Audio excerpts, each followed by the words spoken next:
Welcome to the TNC Random Fandom podcast.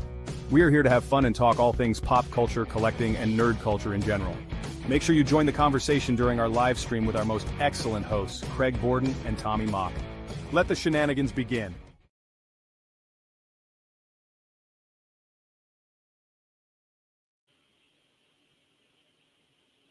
Good evening, everybody, and welcome to TNC Random Fandom. I'm sorry for what seemed to be a technical glitch there where my whole thing just completely lagged out there for a second, but we are here. I am your host, Craig Borden. With me, as always, Tommy Mock. How the hell are you, my friend?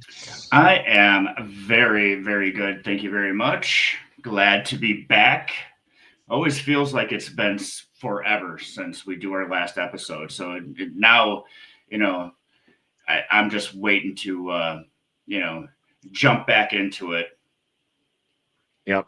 So on that jump back into it, Tommy, tonight we're going to have a fun episode as we talk about the holiday season here in the mad dash that it used to be when you and I were younger, as far as what Christmas shopping, Hanukkah, all the holiday gift giving that it is this time of year, and the mad dash it is to find that certain toy. You and I were talking a few weeks ago about the movie Jingle All the Way on our Christmas show episode. We're going to talk about the real life implications of what happened when you are searching for the real life equivalent of Turbo Man. So in the midst of that, Tommy, Christmas morning, lay it out to me when you were a kid. What were you hunting? Well, we've already talked about this, but the one thing that I always wanted as a G.I. Joe fan was the aircraft carrier. Never got the aircraft carrier, but what are you going to do? The thing was 7 foot long. Pretty much if you had the aircraft carrier underneath the tree, you knew you got the aircraft carrier under the tree. So, but that was always my biggest want out of Christmas as a child. But then as I got older, obviously it became more like, oh, I want a guitar. I want the, more, I guess, age appropriate things at that time. I will say there was one Christmas that I absolutely hated, and it's what Did you get socks? Oh, worse. I got what I refer to. I was 18 years old, and I got what I refer to as the practical Christmas. So every gift had some sort of practical use, like a shaver, like an electric Norelco shaver. So it was that one will go down in history as the practical. But now that I'm an adult, a middle-aged man, I go back to reverting back to a childhood. Now I just want toys again. So I know, right? So my list. It's amazing how that goes full circle, isn't it? Yep, always consists of toys and some weird, goofy stuff. But what about you? What was the Craig Borden desire that had to have been, gotten by the parents, or you were going to cry your eyes out for the next year? I think I mentioned to you that my toy holy grail was Fortress Maximus, the Transformer, the biggest one at the time. And that was one of those things that you couldn't find that in the store back in the 80s to save your life, let alone to be able to find it for Christmas morning. But my parents did do pretty good that year. In the midst of that, it didn't look like I had a lot around the tree when I woke up, and my parents are like, no, somebody left you something down in the basement. So I went down in the basement, and there was a Power Wheels Bigfoot sitting down there. And of course, apparently, the way the story has been told, I don't recall this scary piece to it. Apparently, I got into it not thinking it was going to move, and I put my foot down on the pedals, and it took off, and I jumped right out of it and ran upstairs. So somebody in your family pulled, or Santa Claus pulled the Red Ryder BB gun on you, hit it behind the tree. Correct. It was a little out of view, nothing crazy, but there is something to that, Tommy. We talked about, so tonight we're going to focus on those crazy items that literally caused shopping mall chaos is the theme tonight. So the first thing I wanted to just show, so I make sure we set the precedent here on what the hell we're really talking about. I thought this was a really amusing video of a then and now of a kid doing a Christmas tear open, and it is somebody ripping through their Christmas mornings as an adult for his N64 part. And amount of joy. And to that point, Tommy, I had mentioned, and you had talked about, yes, I'm surrounded by toys. There is nothing here at the same way, regardless of the fact that I am 40. You still get psyched up for the right gift that you get from somebody, and it doesn't matter who it is, what it is, you freak out in this same level as far as, wow, what did I get? And there is some fun to that regardless. And I love seeing the fact that, this has been me bringing baseball cards to my nephews. This has been the kind of stuff that I've been getting to enjoy as an adult and really enjoying it. It's been fun. So to that point, Tommy, is there anything you remember that we're going to want to start diving into here in the show that we can talk out? Is there a certain toy that remembers that that were meant to be those kind of things that when we're hoping up to open up Christmas morning for that viral level that you recall from, I'll say, Black Friday madness and things like that? So, honestly, I can't remember anything in particular that I wanted that was part of like some big major scale fad that would pit a middle-aged man against an old woman and shivving each other for that particular item. But I do remember the big dash for Cabbage Patch Kids, because my sister, and I still remember her name. Not my sister. I do remember my sister's name, but the Cabbage Patch Kid. I hope you remember that one. The Cabbage Patch Kid doll's name was Fanny Ona, and she was a redhead, just like my sister, just like every other ginger in my family. And this, I remember it being a big deal, getting an official, real Cabbage Patch Kid doll. And I remember watching on TV how people were just going absolutely crazy for these dolls. And I think, you think back on it, you look at how really, was the doll for the child or was it for the adult? Because it's like they went all out to get this. And it's like, is my child really going to, not survive if they don't receive this toy? So, I wonder really if it was one of those things where, it was like bragging rights. I got a Cabbage Patch Kid. You didn't. Ha, ha, ha, ha. I must be a good parent. I got my kid a Cabbage Patch doll, even though he's raised by the TV or she's raised by the TV in the 80s, because that's just how it was. So, 1982. Gone wild in the Christmas holiday season for Cabbage Patch dolls, which at the end of the day, a bunch of yarn with a plastic head, man. but the funny thing is about that, and not knowing saying my toys are anything but plastic. Cabbage Patch Kids, that craze, that it kind of came almost as quickly, or it left it almost as quickly as it came. Now Cabbage Patch Kids have always been a kind of a mainstay toy and everything, but as they've grown in popularity, the desire for them kind of weaned off, because Coleco, who was the original manufacturers of Cabbage Patch Kids, they had to ramp up production. But with also ramping up production, they also went into a mode of, let's get some licensing. So now you had Cabbage Patch clothes and stuff. So just like everything else that's a fad, it eventually just weans itself away. And then all these things that you were shitting old ladies for in the department store and at Toys R Us, you now year later is barely a thing. It's not even, exactly. It's not even a thing. So I would have to say that it definitely, that's the one big one that really comes to mind for me. That, and I would have to say one of the more modern ones was the either the Tamagotchis or the Neopets, if you remember. Oh, I forgot about Neopets. Yeah. But what about you? What was your thing? So the one I wanted to talk off the bat was I was going to talk some wonderful fun that is the video gaming world that became the late 80s, early into the 90s and whatnot. But friend of the show and my other podcast buddy who is going to be on a show with us soon actually submitted this one, and he was dying for the Millennium Falcon on with he remembered the Tickle Me Elmo craze and the my god of what that was. But that was actually one that we should have actually probably led the show off with there, Tommy, being giant Star Wars nerds like we are. Do you remember the holiday gift set? Mail away. Oh, God. Man. No, honestly, is that the one that had like the original 5 figures or something like that, or 6 figures? So the story goes that, famously George Lucas held on to all of the merchandising rights for Star Wars. This was things that wasn't done back then.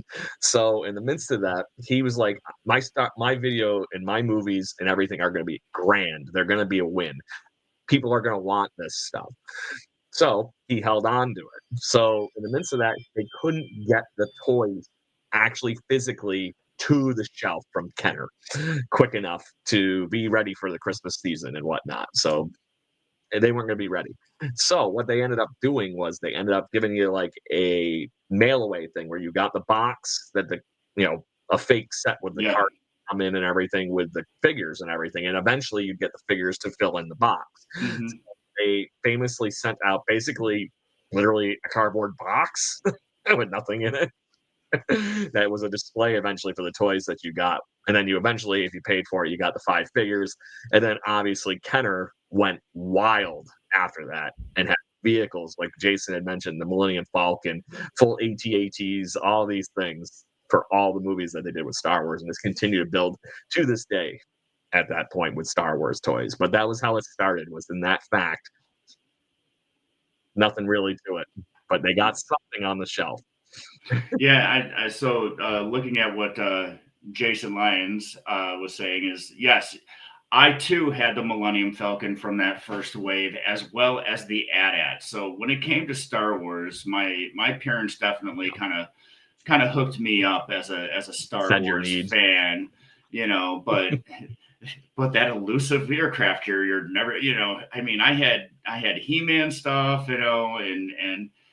but at the same time, I never got that aircraft carrier, but the AT-AT was actually one of the coolest toys as a kid, because it, just like, Fortress Maximus, it was big, it was tall, it held a bunch of figures, and you can actually. But when the figures are a good 4 inches tall, you had to have, and this is what Kenner did really well with those toys. They were to scale to the 4-inch figures, so they were some level of functional for the things you actually played with, similar to GI Joes and some of the other ones. And unlike Transformers, none of those are scale. So the one thing that I didn't like with Kenner that a lot of other toy companies would make is, I liked the fact that if you bought a vehicle, some vehicles came with a driver.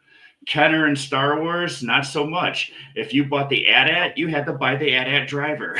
And then you had to, or just figure out a figure at that point. Most of them didn't come with figures, period, right? It wasn't even it was a specific one to the thing that you bought. It was just, they didn't come with a figure. It was the vehicle only. Some things might be sold separately. Right. And honestly, that's the one thing that I always liked about GI Joe. When it was a big vehicle, when it was one of the larger vehicles, it always came with a carded specific driver, and that's what it was like, top notch back in the day. But when it came to Star Wars, it's like Kenner's like, we're gonna do a money grab. I think the only and I'll have to look this up, but the original speeder bike, I think, did come with a scout trooper, but the vehicle's not so much. There was one I think it's like the Mos Eisley Cantina or something, that actually came with a Jabba the Hutt, obviously, and then like a I'm forgetting the little blue thing yells at him, Max Rebo, and then Max Rebo, and the little rat sliced noodles basically hanging. That's it. So those were like exclusive to that set that obviously are what at this point well worth more their weight in gold because I think they only sold so many of them. But Jason had one more before we continue talking to some of those viral toy shows. And yes, Castle your He-Man Grayskull. one. And that was a really cool playset too. I never got the Castle Grayskull. When it came to some of those, and even Snake Mountain, when the Snake Mountain came out, because if He-Man's got his house, you got to have Skeletor have his house, so to speak. And I never got those bigger play sets, but at the same time, I was into He-Man, but I wasn't into He-Man the way that I really got into Star Wars and G.I. Joe. And that's kind of similar to me, but I did have friends, obviously, that would be over at their house down the street. Same thing. It would be, just like we all talk about this show. Everything my guys, and we're gonna play. And nerd them. Exactly. So, what are we gonna do? All right, He-Man today. Game on. I gotta ask this question to you, and then I gotta ask to the listening audience. Did you refer to your action figures as guys? I'm getting my guys.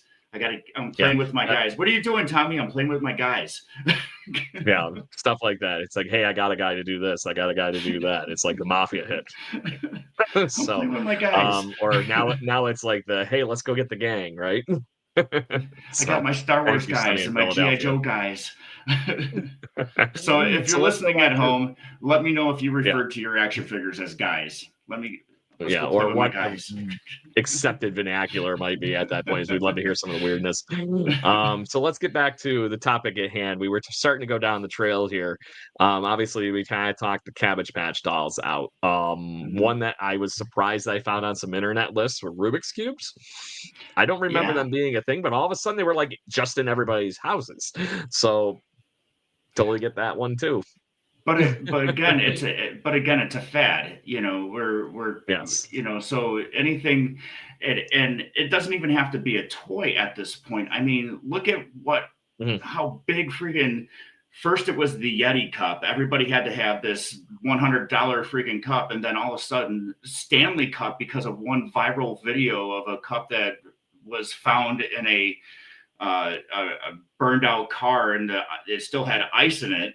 And then everybody had to have a Stanley Cup. I remember I've seen videos of little kids throwing fits because they didn't get the Stanley they wanted, or going crazy. It was like, oh, it's the Stanley I wanted. Yep. But Kate, friend of the show, has also got another one here that we were 100% gonna get to because this is a current modern day classic, and that is 100%. Furbies, 1998. And Tommy, we were goofing around before the show talking about Furbies as far as everybody thought they were like a security threat at the time that they were all of a sudden, the holiday season gift. You weren't allowed to bring them into banks. You weren't allowed to bring them into government buildings because they thought you were getting recorded. Go ahead, run with it. Yeah, no, exactly. Especially in the military, if you bought your kid a Furby, or if you got a Furby for Christmas for some god awful reason, you weren't allowed to bring it into any of your workspaces because everybody believed that these things were monitoring and collecting information, and they didn't believe that that they weren't learning from you or their surroundings.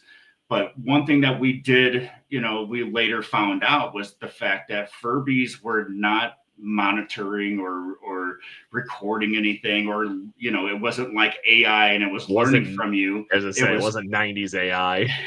It was actually predetermined how all of this language development was supposed to. It was pre-programmed. So your Furby was not learning from you. It was pre-programmed. Illusion. Trust me, we were not introducing Skynet back in the 90s, okay? And contrary to popular belief, we're still not, but that's besides the point. So anyway, I think it's very funny because there's also something we've talked about on this one, and this is actually an event that actually happened. The people that made Gremlins eventually sued the people that made Furbies because of the likeness issues. Because Furby looks very similar to a certain fuzzy character named Gizmo. bright light, fear. So good stuff there. But we're gonna go little 10 degrees from that whole thing. Tommy, I think you mentioned you bought a Tamagotchi at some point for your daughter. Was that one of the ones that we were talking about there? Yeah, Tamagotchi. What was the other one? Yeah, but those, if anybody remembers, those were the things that would hatch, and you'd have to feed it, and it would grow. And the Neopets. The Neopets was another one, and then there used to be like a big deal about these things, and kids would go crazy if they didn't feed their Neopet or their Tamagotchi, and then they would die. Forgot my pet. Exactly. So now we're introducing electronic trauma to our children. I just think it's hilarious that you look at that. That's what did the kids then, right? Now they have these things that are full on computers in their hands, and I'm sure it has nothing to do with wrecking their brains, but this is what it is. So very crazy stuff. But I want to go back a little bit further because there is one here that I think is technically, in my opinion, the start of the craze stuff that went to shopping, and that was the first wave of Hot Wheels in this 1968. Tommy, I've seen pictures. I remember watching, the History Channel did this wonderful thing. It was called The Toys That Made Us, and their whole goal was to hurry up and get these out to take on Matchbox cars for the Christmas season.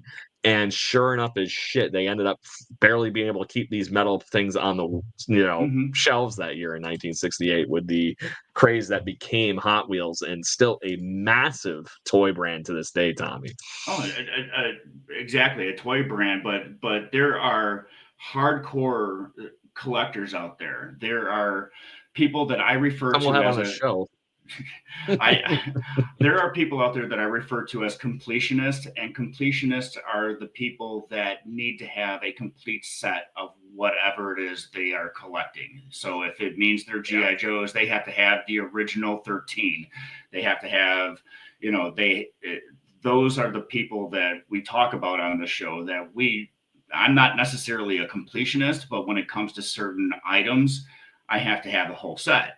And this is one of those things that even some of the most earlier Hot Wheels, rare Hot Wheels, can go for thousands, tens of thousands of dollars.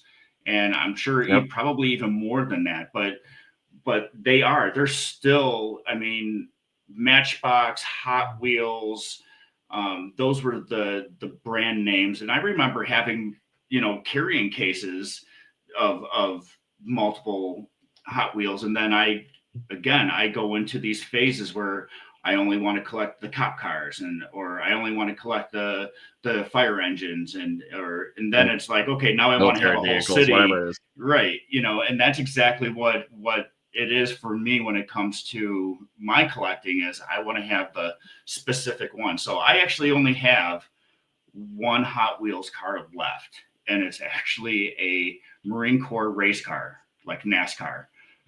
There we go. Yeah, and that's something we have some friends that actually do Hot Wheels all the time, and we're going to definitely have them on the show at some point. We'll see what that happens. To the collecting fun here, maybe this is something we're going to have Kate on instead of Monty Python at some point, but she had to have the Disney Burger King glasses in the 90s. I remember those, Kate. Those were awesome. Yes. This is where my nerddom comes in, Kate, because I have a complete set of the Burger King Star Wars glasses from the original trilogy. So the New Hope, Empire Strikes Back, and the Return of the Jedi. I have all of those glasses still to this day, and those were from the late 70s, early 80s. Again, going back to what Craig was saying about George Lucas and having all of the rights to the merchandising, he also had the right to sell things to people. And if you ever look at some of these glasses, you could tell that some of that stuff is like, wow, did they even see the movie? I know, right? And that's because I'm going to quote my favorite other Star Wars issue related movie, and that is Spaceballs. Merchandising, Spaceballs, the flamethrower. The kids love that one. So, but let's go back. We were talking Hot Wheels. Yeah.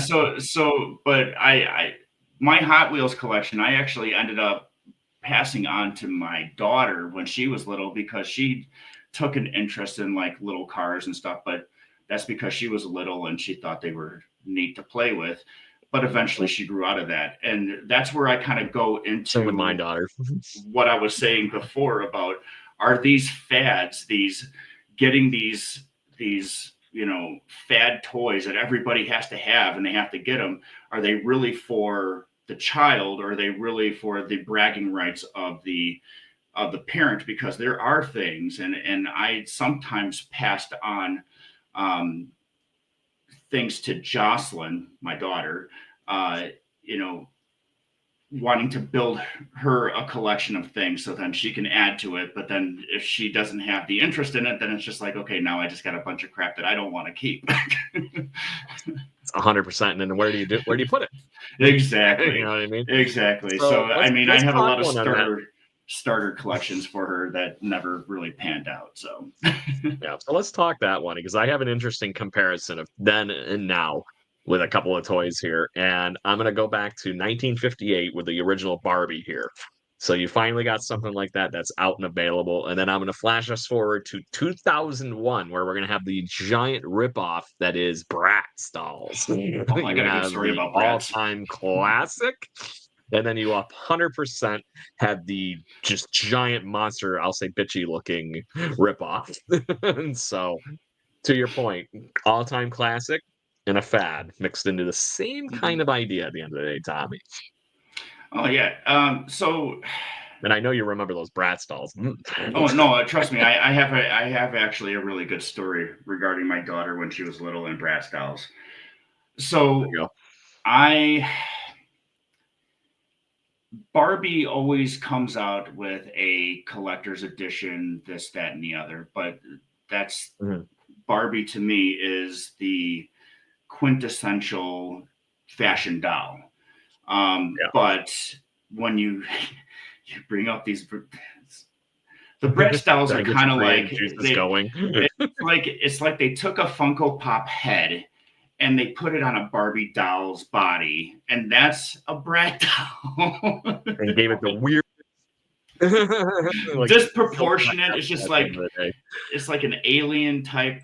But so I'll have to tell the story. So I remember shopping. I do have to put this up before I forget. Oh yeah, we have a summary of the really, really simple from Mary Flynn online on YouTube tonight. Barbies were great. Bratz, not so much.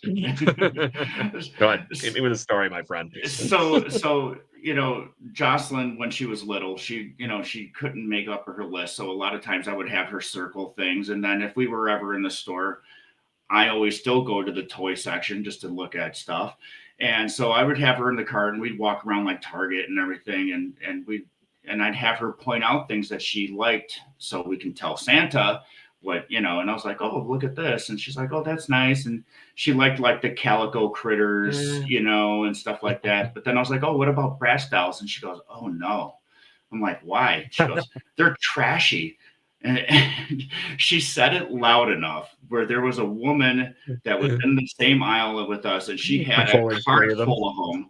She had a cart full of Bratz dolls. She picks one up and she looks at me and she goes, she's right. And she took all of the Bratz dolls out of her cart. Good for Jocelyn. And she saved some kid's life, or saved some kid's closet from those Bratz dolls. From the mouths of babes, I tell Barbie toys. So that's too funny. The funny thing is now we're going to find somebody that's going to yell at us on Twitter or something like that and be like, Bratz are awesome. I'm like, fine, come on, talk it out. Tell me why they rule. Everybody has their own kink, all right? Exactly. This is the story. No, but that's the thing, though. That's the thing about this show is we talk about fans. You could be a fan of Bratz. We're not going to judge you. We just my daughter was not a fan of Bratz, and to that point, she had to find something else, and she continued moving on. I'm sure it was something just as worthwhile at the end of the day. I apologize for stepping on you, my friend. Go ahead. I'm sure that was just as worthwhile of a piece, and I honestly didn't even hear you, so that was just lag, I guess. But yeah, fun stuff. So I want to move on here a little bit, Tommy, because we've been talking, I'll say, toys, but there is one theme that I've noticed. I noticed it when I was younger, but I've noticed it now looking even through this furtherly. Nintendo itself has had a dominating run in the holiday season, and it started with the original Game Boy. Do you remember what it was like when that thing came out, Tommy? Because I sure do. Honestly, I remember when it came out, but I never owned a Game Boy. We were strictly. I figured you were in the Marine Corps and running around. No. I never owned a Game Boy. I think I had a Game Boy when I was an adult, like when I moved to Rochester, and that was because they had little cartridges that also had like shows like SpongeBob, so I would like have SpongeBob watching. I remember that on the plane. But other than that, no, honestly, I remember when it came out, and I don't necessarily remember the big push for it, but in my household, we were a console family. We had the NES and we had the Sega. We had basically any one that you want to name, we probably had it. We had a Commodore 64 for Pete's sakes, so. Did you have Indiana Jones for it? Probably not. It was horrible. Don't stick with Pitfall. But I remember, and this is just probably more or less because my parents got sick of me being in car and road trips. They're like, hey, here you go. Here's the game. And kids today have no idea how good they had it with these things. No idea. Because if you did not have the perfect articulated light to actually see the screen of the Game Boy in a road trip, especially at night, you are done. There's no fun to be had because you just cannot see what's going on. So good luck playing Tetris when you can't see the screen at all, or you only can see a quarter of it. It just doesn't work. But then they started, the original Game Boy came out, like I said, 1989. I remember getting one pretty damn early for a birthday, Christmas present, maybe. I can't remember. But then they started making a 9,000 accessories, and that's what my brother got and I got for like 4 years in a row. Was just, okay, you slap it on the top of it, and it's a magnifying glass with lights on it. And then there's another little light that's not. Now the funny thing is, all these things did was kill AA batteries, 4 at a time. But I enjoyed it. One thing I do remember about, because I had friends and I had family members that had a Game Boy, is if the batteries started to get weak, then your screen was really starting to jack up, because then it would be like things would still move, but then it was just like start blanking out, and then you couldn't see anything until basically everything was just ghosted on you, and you're just like, that was the original ghosting. Yes, 100% ghosting. It's like, and just like, and you just lost all of your progress. You're welcome. Yeah, and it's a good thing you've been playing that Zelda campaign for 18 hours straight. Don't worry about it. but then that opened up the door for a lot of aftermarket add-ons. Like, they would have the little attachment that had the magnifying glass that would make the screen bigger. But it would also come with, they had battery packs and right. And then the overhead light, like you said, because then this way you always had that constant light, but that also, if it didn't have its own power source, you were draining the battery off of that. Yeah, as well. 100%. Because it all came from it, unless you were, some of those came with a way you could tether it to the wall and it would charge everything. But this is way advanced for technology at the time. It's not like you and I were carrying around Walkmans that had, rechargeable batteries in it. I remember chargeable batteries didn't become a normal thing and probably until like the late mid 90s. That you would go to your supermarket, Walmart, whatever, and grab the little charger you shoved into the wall with the batteries that you just keep loading into it. Yeah. And they didn't last very long. No. They were good rechargeable for like a year, and then if you just were repeatedly using them in something like a Game Boy, they didn't hold up very long. But to that point, technology's come a long way. And where I was going next with the Nintendo hole in the market is there was really 3 releases that they had in their entirety of their career that they killed it holiday season. And the one that we started the show off with that video clip of the kid and the old guy freaking out about the Nintendo 64. I remember being in stores and people fighting over the 2 controllers that happened to be left on the shelf. There are no consoles, just the controllers, the memory cards, those kind of things. Yep. And I recall not seeing a console for one of those until at least midsummer that following year. And none of my friends had them. So it was just one of those things. It's like, yeah, this exists. The only place I can actually legit play it. So I went to Walmart and you played it on their demo unit that had the most unergonomic correct thing on the planet because you were constantly like this, staring at TV at the top of the rack, trying to play Mario 64. So I remember, let me see here. And that lineup killed it for the N64 to begin with. Mario 64, original 007 GoldenEye, and a few others. Well, those 2 right there were enough to Rogue Squadron. Win the console. Rogue Squadron was one of the original ones. Was my jam. But let's see. I remember getting one of these, but it was actually later on. And but we got a PlayStation first before we ever got an N64 because friends down the street had the Nintendo, so we bought the PlayStation so we could play at each other's houses. I bought, so when I got this, I was in the Marine Corps, and this was awesome because this also, if I remember correctly, this also had the very first South Park game was on the Nintendo 64. It was a rip off of GoldenEye. But I loved having it, but at the same time, I was living on base, so I could buy one from the PX faster than most people could buy it out in town, as we would say. Regular civilians couldn't go on military bases and shop at the PX.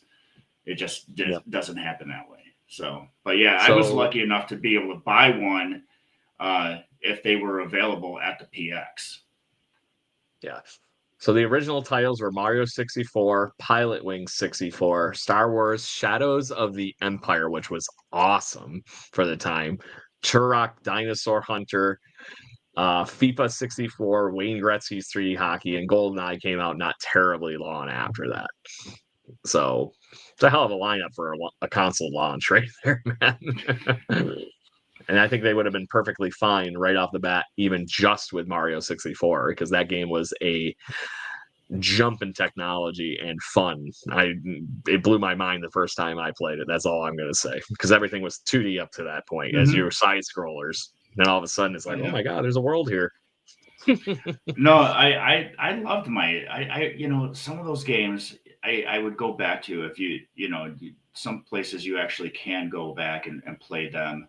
Like Nerdvana, I think, does that. And I think Swillburger here in Rochester, they have consoles that you can sit and play. And but you go back to some of those games and you're like, man, these actually still are kind of hard if you remember, But then you also remember some of the older games, like you remember all the cheat codes.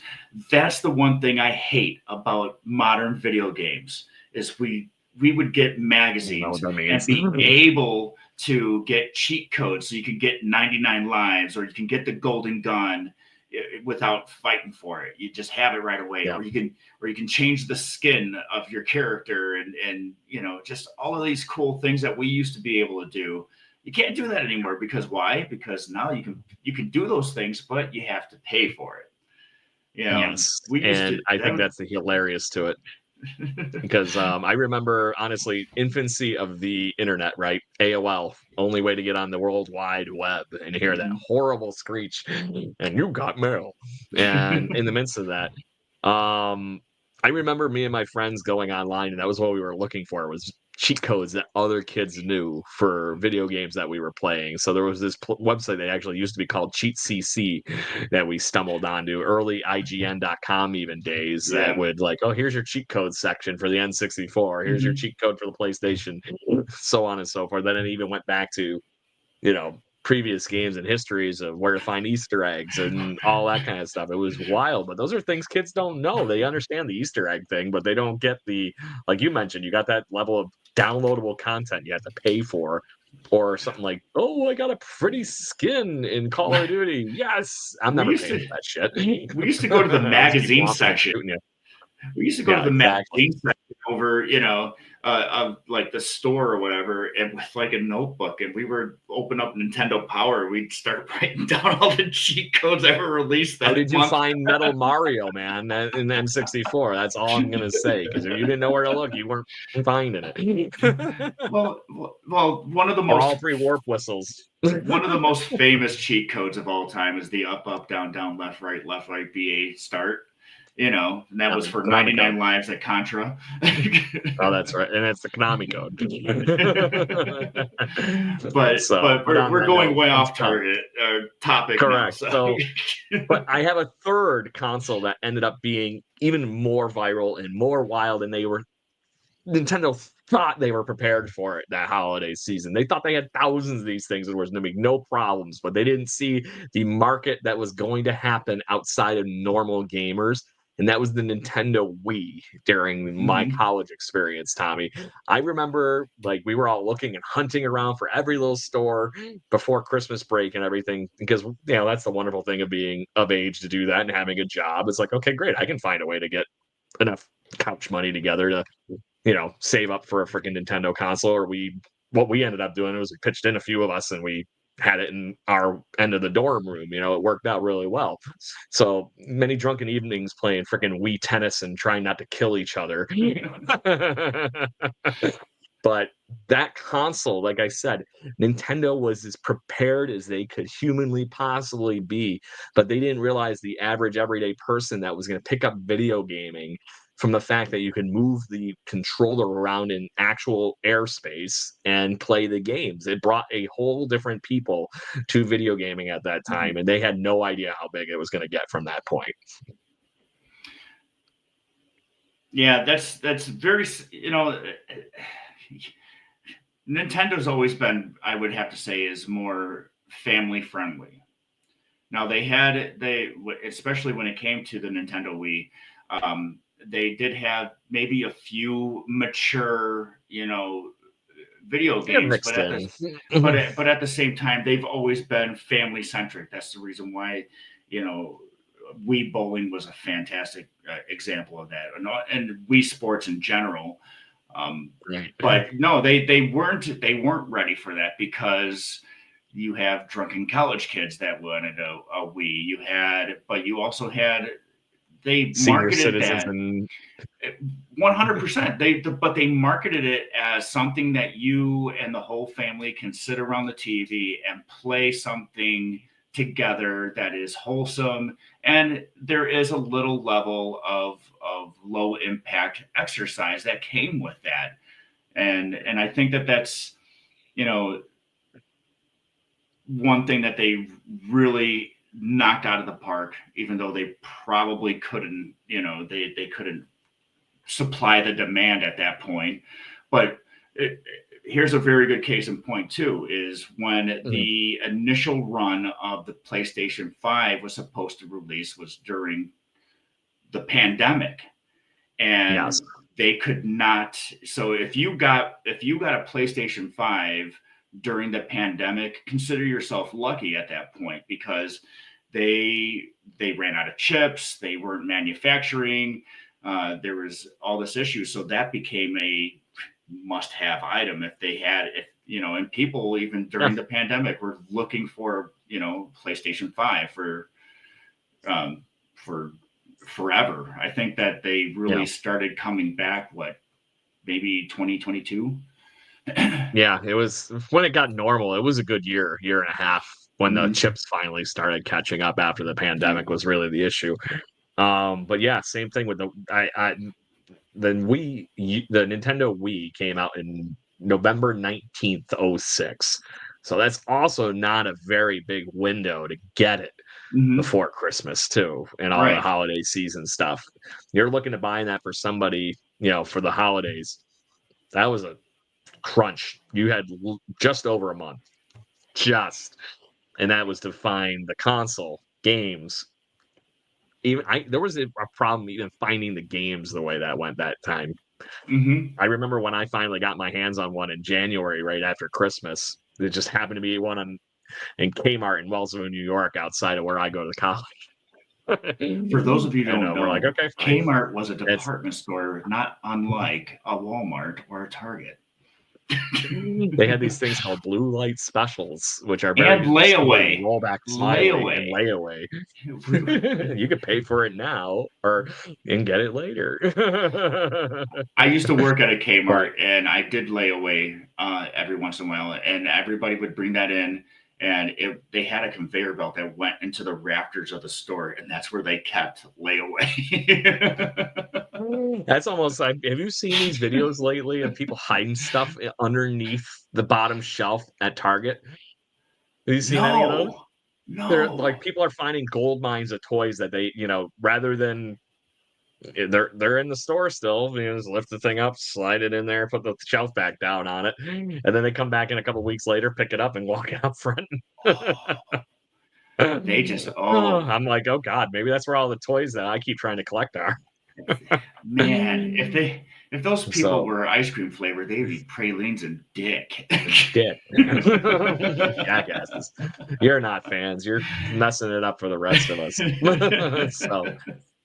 So Tommy, unless you want to add something to the Nintendo part, I wanted to close with two crazy stories in the last 15 minutes here.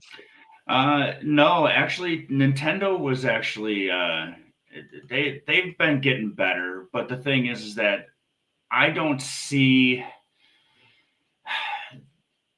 I wish they would come back with something that was a family-friendly, everybody plays together console again, because that Wii was actually some point, but it's not the same thing, right? It's not where we're standing in front of a sensor and we're moving our bodies and stuff, and the other two systems just never really figured that out. I mean, no, they have all of this great technology, so quick, right? Yeah. But none of their motion stuff ever really caught on the way that Wii has done it, and they're still not doing it correctly, in my opinion. The way that the Wii did it.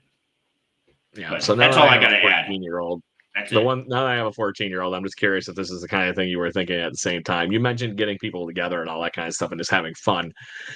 Some of my best memories from being a kid or being in high school and everything was literally gathering around whatever video game console that we happen to be playing at, and is literally beating the crap out of each other at whatever game we had rented from Blockbuster or we had at whoever's house, whether it was Mario Kart, Super Smash Brothers, Mortal Kombat, all these games that we were in the room together, and you just to each other and see who can be crowned victor by the end of the sleepover, the evening, lunch, whatever it was. Right now the Nintendo Switch is really the only console that even has that on TV thing like that, with one thing, and this is the stupid irony part that I just do not understand. How big was the TV you were playing Mario Kart and shit on with 4 people? Maybe 32-inch tube, a 32-inch tube. Yeah, most of the time we were crammed into my basement on a little 19-inch TV with 4 split screens and yelling at each other to not look at each other as part of the screen. It's like, well, guess what? It's only this big to begin. It's a fucking mail slot, like we're driving a tank.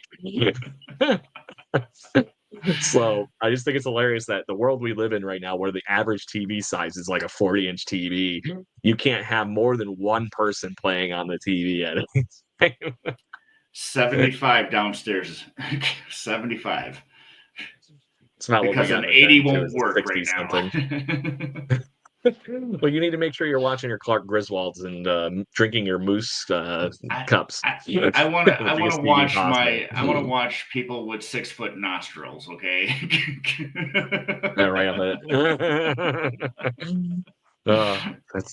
That's a whole other Oh. stupid from my grandfather's jokes and down the street. But anyways, I wanted to close out the show here talking about two toys that were crazy, and this is the level of, I'll say, the horrible Black Friday stories that you hear were these two products in a nutshell. First one I want to talk about is Toy Story's Buzz Lightyear action Mhm. figures. This movie came out right before Christmas and everything, so I want to say it was a Thanksgiving movie or a late summer movie. All of a sudden now you have all these kids that saw Toy Story and are sitting here, I want Woody and I want Buzz. Period. Mhm. And more of them were very inclined to go to Buzz because it was the 90s and space things were a wonderful thing. So, but besides the point, they could not get any of these on the shelf. I remember, going, and I didn't even know they made Toy Story toys for the longest time, but they just were never on the shelf. It was like a good year and a half before they actually legit caught up on the manufacturing for Toy Story toys. And by that point, Toy Story 2 was almost out at that point. So, Tommy, I don't know if it's a great movie. I get that. You would think that would be just kid toys. Here you go. Well, obviously, a movie called Toy Story, you obviously see You would think it has something to do with toys. the toy buy-in, but everything else came out too. I mean, they had Slinky Dog and Yep. some of those toys that they actually had in the movie. They were Look at Green Army Men all over again. They were old Yep. school toys, and they became popular again.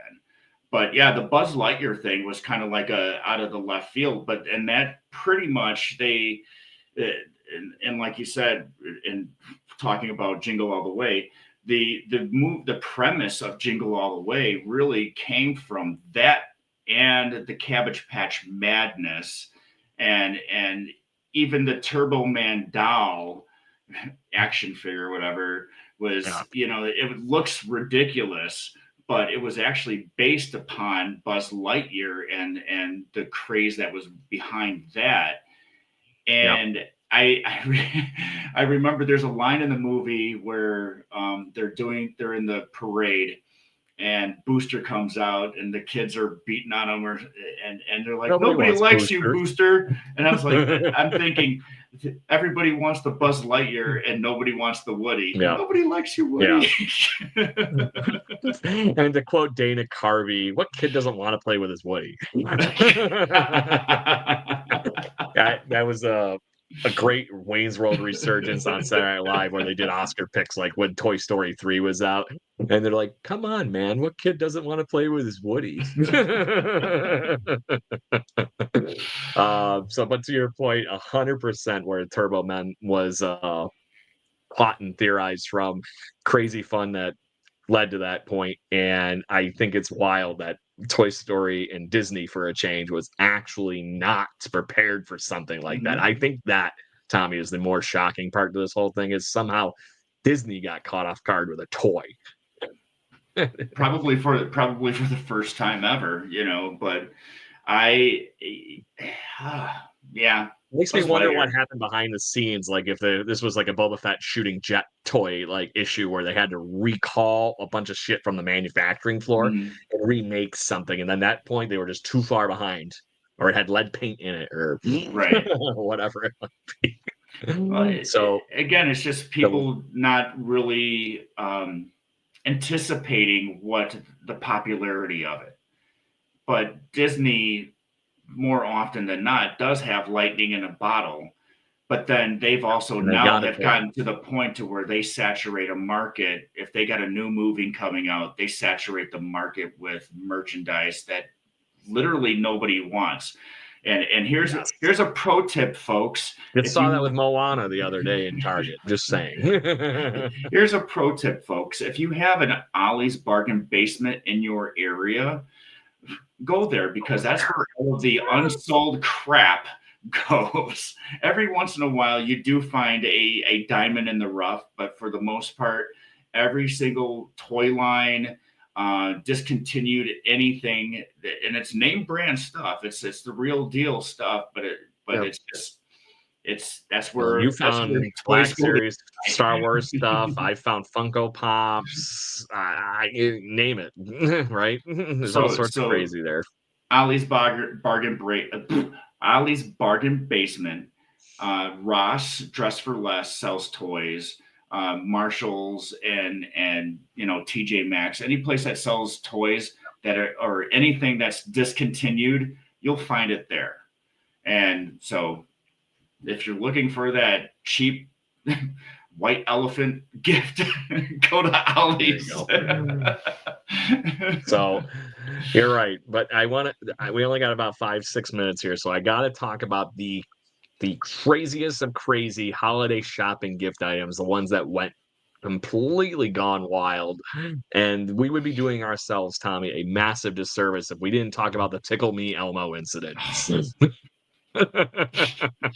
1990s, remember watching people sell these, and you were hearing news stories about people selling them for $1,500 for a $28.99 gift at the time.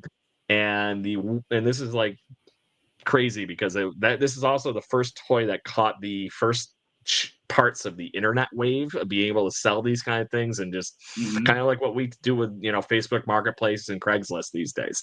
eBay. These are the first toy that really benefited from having the internet reach. If you happen to get one, you didn't have a kid and you wanted to resell it, you could crazy up.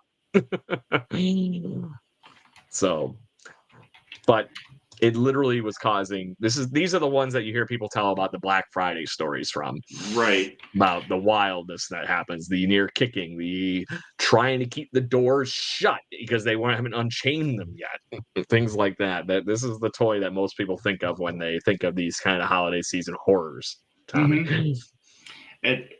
So that's kind of where we've evolved to, outside of Tickle Me Elmo and Cabbage Patch Kids, is these Black Friday horror stories. Now, Black Friday has definitely changed since, the days of getting up early on Friday morning and standing in line waiting for that big deal, because everybody has their doorbusters and online and cyber this, and everybody does a early Black Friday because everybody is now competing with Amazon. So again,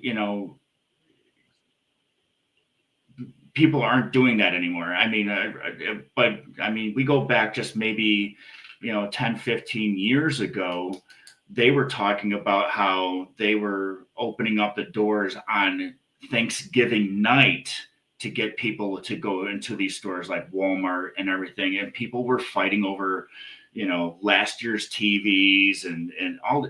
And what people don't realize about Black Friday is that it's a way for them to sell all of the crap that they didn't sell the year prior. Get it off the books for the end of the year. Hence the reason it's cheap. It's about getting revenue. I mean, there's a reason why Walmart can sell you a 75-inch screen TV for, $300 when it originally came out a year and a half ago at $1,700. It's because nobody. And to that point, I agree. Because at the end of the day, I don't need even though I am the biggest tech dork on the planet, I do not need the most creme de la creme beautiful TV every year. I need something that works. So if it's about picking out a TV, like you mentioned, great. As long as it saves me money, I don't care. But kind of circle back to the Tickle Me Elmo. So I was in the Marine Corps. Didn't have. I was single. Didn't have any kids or anything like that. So, but family members and even friends of mine in my platoon who had kids, this was like they were on the phone with their family on the mainland, because I was stationed in Hawaii. So they're on the mainland going, hey, got one? If you can find one, I need one. We need to get it for the kids.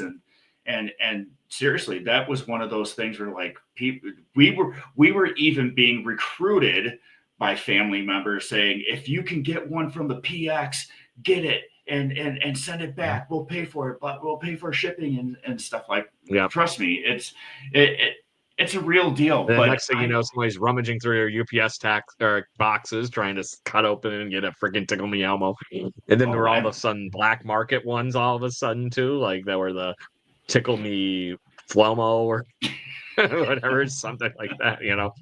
Who the frick They is speak Flomo? Spanish, like the Turbo Man in Spanish, Espanol. He's bilingual. It's still one of the best gags I've ever played on one of my Turbo friends. time. I got my friend for his son's like 3rd birthday or something. It was one of those like leapfrog drums that counted when you hit it, right? I, being the jerk that I am and the good friend, I guess, I opened it up, put batteries in it, put it back in the box, but I had flipped the switch to Spanish and I threw out the instructions. So this kid was counting in Spanish by the end of the week. And he goes, I don't know what you did to this, but you're going to fix it. It was a good prank. So here's something that I'll give you on a side note is the gift you give to a person who has kids and you really don't like them that much. So what do you buy them? You buy them Play-Doh. You buy them clay. You buy them things that are going to make a mess. And they're going to want to play with it. Nothing says, I hate you like buying their kids Play-Doh. Yes. So, Tommy, we are at the union mandated shutdown due to our lack of Instagram followers. So thank you for everybody that is still listening to us on our YouTube page, which never will shut off. It is that time at the end of the show. Tommy, tell us what's going on and what you're thinking, and we'll talk about next week. You have a wonderful guest that you get to tell us about. Yes. So next week, we are going to talk about Nickelodeon and the golden age of Nickelodeon, where a lot of these shows from the 90s and 80s came from. And we're talking from the early onset of You Can't Do That on Television all the way up to All That and Kenan and Kel. Need my orange soda. So with that, I am going to have my friend Gene McGee, who was also on season 1 of The Floor with me, and he works at Universal Studios in Florida. He has worked there for 20 some odd years. But his story is actually really, really, really cool because his love of Nickelodeon as a kid and teenager is what prompted him to want to work for it. And the man is a Navy veteran, and that was one of his. And I'm doing his story just complete injustice. Don't give too much. he is, but for him to tell his story about Nickelodeon and what that meant to him is worth an hour of just awesome radio or podcast or whatever the hell we call this thing here. But that's why he'll be right here. That's why he'll be right here. So please I had to go to Rochester fun. Listen to that show, and trust me, you will be a fan of Gene all day, every day, because the man is awesome, and he'll probably even talk about those his Nickelodeon. Stint. And have those Nickelodeon questions ready, everybody, because we are going to talk anything like Tommy mentioned of all things fun and that. Mm-hmm. And like I said, I go way back with Nickelodeon, all the way to You Can't Do That on Television, to Turkey Television. People probably don't even remember Turkey Television. So that sounds oddly familiar, but that's because I grew up in front of the TV and cable TV. So Craig, I'm going to ask you to pull up the Etsy page for SB Design Build. And I would like everybody, if it shows up on the screen, Show it. As soon as I find the buttons. Oh, Is it there we showing go. it? So, SB Design Build is a Etsy page, small business of a friend of mine. Her name is Sarah Sherry, also a season 1 alumni of the floor. And as you can see, she has a trucker hat that has a number that's very similar to my baseball cap here that has my number.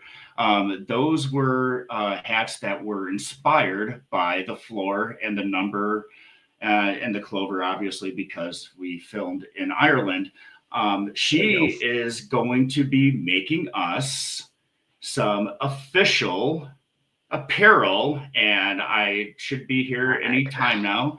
And if anybody is interested, we will be talking with Sarah to actually have that page up. So if you're interested in buying a TNC Random Fandom t-shirt, which eventually I'll be able to model for you once I get one. And you know, that's going to be part of our repertoire. So we advertise for her. She advertises for us because she will be making shirts for us. Fun all the time. We'll have some nerdy ideas. I got some horrible ones. So again, look up if you're on the YouTube, it's SB Design Build on Etsy. And we will share from our social media as well. Yep. And the proprietor is Sarah Sherry. Again, and appreciate you all for listening, and look forward to Monday's Nickelodeon episode with Mr. Gene McGee and The Place to Be. Yep. And all of you, thank you very much for all of you that did join us live this evening. We had a great time chit-chatting with you. Don't be strangers in that chat. We did get plenty of you and some good friends of the show and some future guests that we actually had in the chat as well. It was good to get a few comments back for you to keep Tommy and I on page, because we can't be right all the time. There's no way in hell. Gotta keep somebody to have us in line. So thank you very much for joining in. It was great to have you. All are welcome here at TC Random Fandom. We are all things nerdy, all things collecting, all things fandom that you humanly possibly can want to talk about. We are going to make sure we have something fun and entertaining to talk about, exactly. And we're going to go from that and go from there. Make sure you tune in Thursday evenings for my other podcast that is part of our little podcast empire that we're growing here, the Jaybird Watching Podcast, which is all things Toronto Blue Jays and baseball related. We have our Dear Santa episode coming up this week, so we can request what we want from Santa from the Toronto Blue Jays and baseball in general, along with our naughty and nice list for the year, which is damn near naughty for a lot of the Blue Jays managers at this point. So come out for that blast if you're interested in baseball too. And I got this one that we're going to do live right after the show. I've been doing baseball card openings. I have my first Topps Now baseball card. Ooh, this is a very exclusive card. That is a very possibly autographed card that we'll be opening up live on all of our social media after this show. So make sure you tune in for that as well. So anyways, Tommy, pleasure as always, my friend. Till next Monday. Cheers, everybody, and have a great weekend, and see you on Nickelodeon night. Cheers. Nickelodeon night. Good night.